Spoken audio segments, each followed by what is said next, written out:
The common argument is that when children are allowed to choose, that you take resources from failing schools and send it to other schools. Well, that's true. I respond to it by saying it's true. And thank God it's true. Because the money was not meant to be collected to pay for a school that is failing to educate.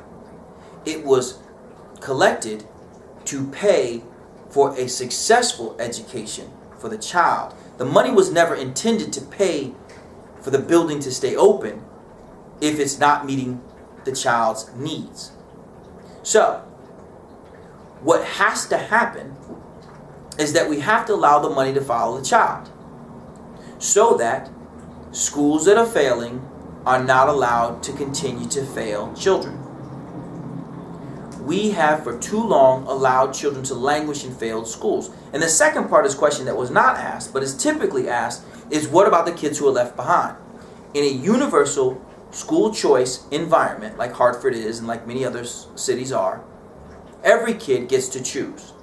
The only limit to seats in successful schools is typically put in place by organized labor and their proponents who seek to keep failed schools open because they continue to employ their members.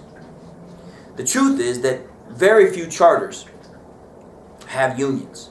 And so one of the biggest arguments against charters is that the employees in them are not union.